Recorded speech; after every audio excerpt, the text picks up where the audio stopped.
Which RB could emerge as the starter for the Tennessee Titans, if either? It is a far cry from the days of Antonio Andrews and Bishop Sankey in the Tennessee Titans backfield. Now the Titans have one of the best 1-2 punch combinations in the NFL, but there are still some questions. While snap count and workload is important, my big concern is, will the Tennessee Titans figure out how to use both RBs correctly?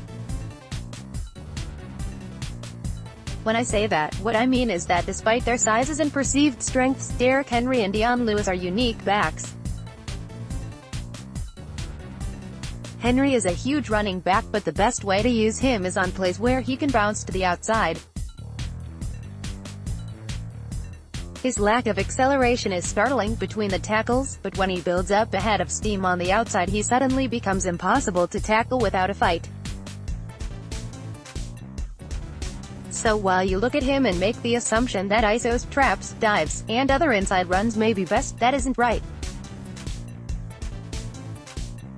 A smart OC will take this time during OTAs and figure out that stretch plays, pitches and maybe some FB pull-based counters are really what would work best for him.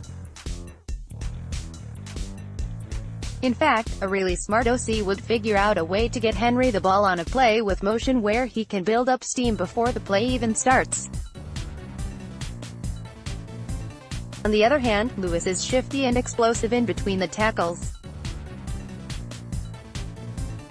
While you may look at the depth chart and see him listed at 5'8", it would be a mistake to make him a pure satellite back. I would love to see some window dressing on some classic dive, read option plays where motion or a potential QB keep freezes the linebackers and allows Lewis to get up to the second level quickly.